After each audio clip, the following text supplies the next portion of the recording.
고백하심으로 새벽 기도회 시작하도록 하겠습니다. 전능하사 천지를 만드신 하나님 아버지를 내가 믿사오며 그 외아들 우리 주 예수 그리스도를 믿사오니 이는 성령으로 잉태하사 동정녀 마리아에게 나시고 본디오 빌라도에게 고난을 받으사 십자가에 못 박혀 죽으시고 장사한 지 사흘 만에 죽은 자 가운데서 다시 살아나시며 하늘에 오르사 전능하신 하나님 우편에 앉아 계시다가 저리로서 산자와 죽은 자를 심판하러 오시리라. 성령을 믿사오며 거룩한 공회와 성도가 서로 교통하는 것과 죄를 사하여 주시는 것과 몸이 다시 사는 것과 영원히 사는 것을 믿사옵나이다. 아멘. 찬송가 380장 찬양하겠습니다. 380장입니다.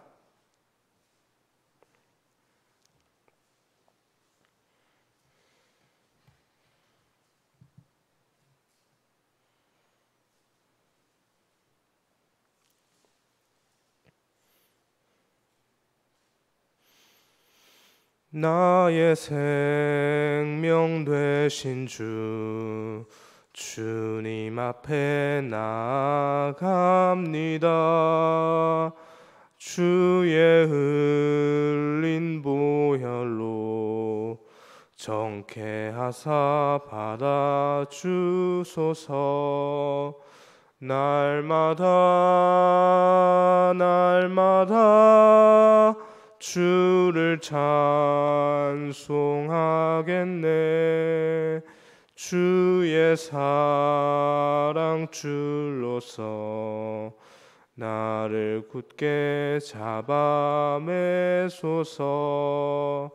괴로운 세상 지낼 때 나를 인도하여 주소서. 주를 믿고 나가면 나의 길을 않겠네. 날마다 주를 찬송하겠네. 주의 사랑 줄로서 나를 굳게 잡아매소서. 궤상 살아갈 때에 주를 더욱 사랑합니다.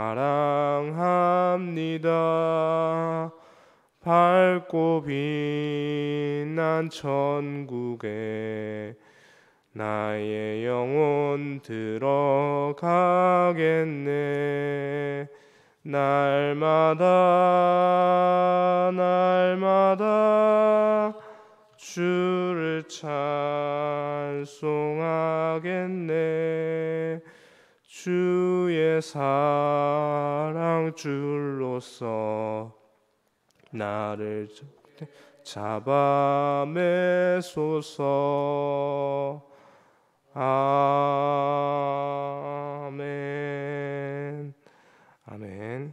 이 시간 함께 보실 하나님 말씀은 역대상 7장입니다. 역대상 7장 6절에서 12절까지 말씀을 보고요. 그리고 조금 건너뛰어서 8장 1절부터 6절까지의 말씀 함께 보겠습니다.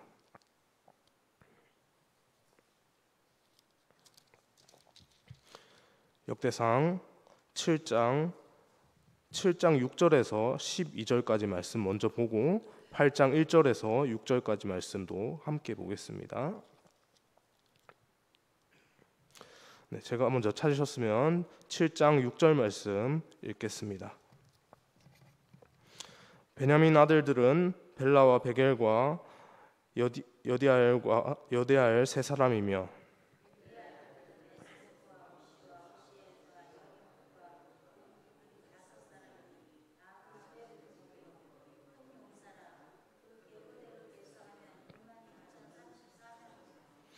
베겔의 아들들은 스미라와 요아스와 엘리아셀과 엘류에네와 오므리와 예르목과 아비야와 아나돗과 알레메시니 백일의 아들들이 모두 이러하며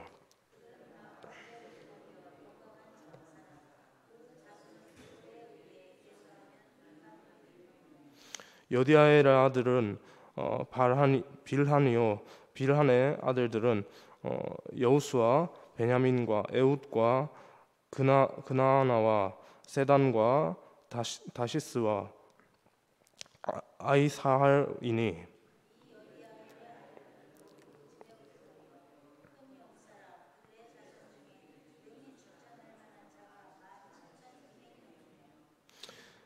일의 아들은 수빔과 훗빔이요 아헬의 아들은 후심이더라.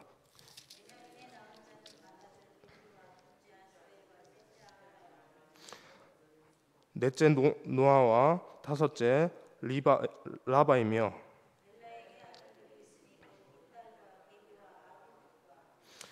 아비수아와 나아만과 아후아와 6절 말씀 같이 읽겠습니다. 에훗의 아들들은 이러하니라. 그들은 사로잡혀 마나스로 갔으니. 아멘. 네, 계속해서 역대상 전반부에 등장하고 있는 길고 긴 족보의 터널을 통과하고 있습니다. 참 우리가 참 이름이 생소한 이름들을 너무 많이 봐서 참 성경 봉독하면서 이런 이름들은 참 어떻게 읽어야 되지 하면서 약간 좀 난감할 때가 좀 있기도 한데요. 이 말씀들을 보면서 우리가 또 어떻게 이 족보의 말씀, 그냥 이름만 반복되는 이 족보의 말씀인데 이걸 어떻게 적용을 해야 할까, 그것들을 함께 생각하며 또 하나님께서 주시는 은혜 또 기대하며 그렇게 또 사모하며 나아갈 수 있게 소망합니다. 이번 주간에 이 계속해서 족보의 말씀을 살펴보고 있어서 설교를 준비하는 이제 저로서도 이게 참 당황스러울 때가 많은데요. 이게 왜냐하면 이 이름만 가지고 어떻게 적용점을 만들어서 이렇게 함께 나누어야 할까 하는 그런 고민들이 계속 있기 때문입니다. 그러나 그럼에도 불구하고 하나님께서 예비하신 은혜 또한 있는 것이 사실이고요. 또 그 이름 속에 또 그 반복되는 이름 속에 또 담겨진 하나님의 말씀의 은혜들이 또 있기 때문에 함께 나누길 소망하는데요. 여러분, 족보, 우리가 족보 계속 보고 있습니다. 족보가 뭡니까? 족보 단순히 누가 누구를 낳았고 누구의 아들은 누구고 또 누구의 아들은 누구이고 또 이렇게 혈통을 정리하는 문서, 뭐 그렇게도 우리가 생각을 할 수 있지만 하나님께서 이 족보를 통해서 우리에게 들려주시려고 하는 메시지는 어쩌면 바로 기억의 은혜이지 않을까. 너희의 흔적, 과거의 흔적은 여기서부터 시작이 되었고 이러이러하게 그리고 이러이러해서 너희의 지금 여기까지 이 족보가 이렇게 흘러왔단다라고 하는 기억의 은혜이지 않을까, 그런 생각들을 해보게 되는데요. 역대기를 기록하던 시대는 지난번에도 제가 말씀을 드렸지만 이스라엘이 바벨론 포로에서 돌아온 후에 완전히 무너진 예루살렘에서 다시 새롭게 시작해야 되던 새 시작을 해야 되던 때였습니다. 성전도 무너져서 없고 지도자도 이제 다시 세워야 하는 입장이고 희망도 거의 보이지 않던 그 상황인 것이죠. 그 속에서 하나님은 이 족보를 통해서 너희는 결코 세상 속에서 잊혀진 민족이 아니다. 세상 속에서 잊혀지고 그 하나님의 백성이라고 하는 너희의 정체성도 결코 잊혀진 것이 아니다. 내가 너희를 기억하고 있다라고 하는 이 사실을 하나님께서 이렇게 말씀하고 계시는 것인데요. 7장에서는 우리가 이 전체 이 7장과 8장, 오늘 본문이 7장과 8장 전체인데 이 7장과 8장 전체에 대한 족보를 다 읽지는 않았습니다. 이곳에서 7장에서도 여러 지파들의 족보가 언급이 되는데요. 그 중에 우리가 7장에서 주목해야 볼 만한 지파가 있습니다. 바로 므낫세와 에브라임의 지파인데요. 저희가 읽지는 않았습니다. 저희는 읽지는 않았지만 이 므낫세와 에브라임 이 두 지파는 사실 출신 그 기원이 그 야곱과의 관계가 어떻게 됩니까? 야곱의 두 손자입니다. 네, 아들들이 아니죠. 야곱의 손자이고 누구의 아들입니까? 요셉의 아들입니다. 요셉의 두 아들이 야곱이 별세하기 전에 12지파를 축복하는 그 과정 속 축복받는 그 과정 속에서 요셉의 두 아들이 그렇게 원래라면 한 지파에 한 아들 요셉의 한 아들당 한 사람의 축복만 가야 되는데 요셉은 어떻게 됐습니까? 요셉은 그의 두 아들이 다 축복을 받아서 결과적으로 두 배의 축복을 누린 그 사람이 되지 않았습니까? 요셉에게 그렇게 두 배의 축복이 갔습니다. 그런데 요셉에게 그런 두 배의 축복이 갔다면, 그리고 그 두 배의 축복을 받은 요셉의 어떤 그 가문이라면, 그러면 그 지파 가운데는 에브라임과 므낫세의 가운데는 참 그래도 참 하나님으로부터 사랑받은 이야기가 많이 나오지 않을까, 아주 참 좋은 이야기들 많이 나오지 않을까, 그렇게 생각을 해보게 되는데, 이 지파 안에서도 상처의 이야기가 있습니다. 에브라임의 아들들이 전쟁 중에 죽는 사건이 생기기도 하고요. 또 아버지 에브라임은 그 과정에서 너무 슬퍼서 한참을 슬퍼하다가 다시 아들을 얻게 되는데, 또 이 아들의 이름이 브리아라고 합니다.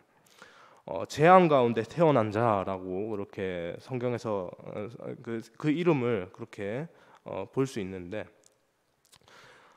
그런데 이 브리아의 후손 중에서 이스라엘의 장막을 건축한 사람이 나오는데요. 여러분, 이것이 은혜인 것입니다. 어떻습니까?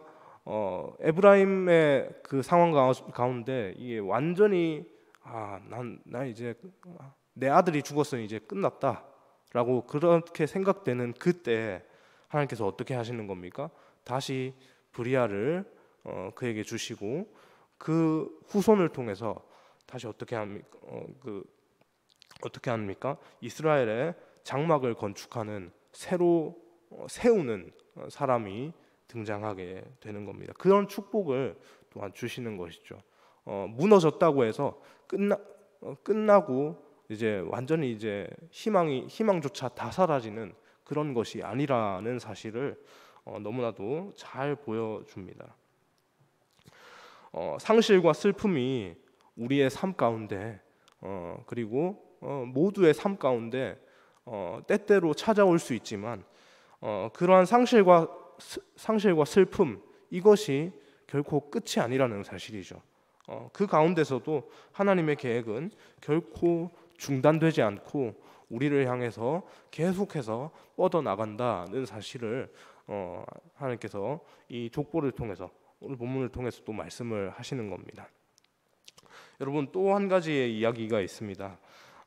이어지는 8장의 이야기와 또 우리가 읽었던 7장 전반부의 6절에서 12절까지의 말씀을 보면 어느 지파에 대해서 얘기를 하고 있습니까? 어느 지파 족보가 나옵니까?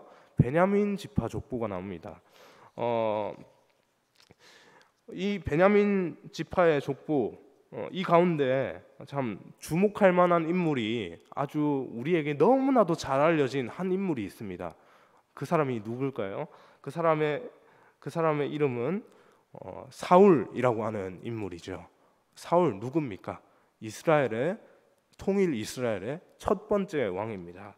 8장 33절 말씀에, 우리 읽지 않았지만 8장 33절 말씀에 그 이름이 언급이 되는데요.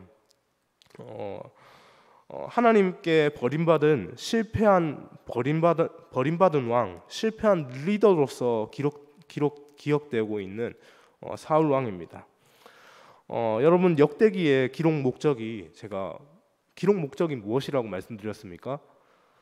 포로 귀환기에 다시 돌아와야 되는 그 이스라엘 백성들의 그 답없고 무너져 있고 이거 어떻게 가? 어떻게 다시 재건해? 라고 하는 안 갈래 라고 하는 이런 무너진 마음들, 그 무너진 마음들을 다시 해보자 으쌰 힘내보자 라고 이렇게 격려하며 그렇게 돋워주기 위한 그런 목적이라고 하지 않았습니까?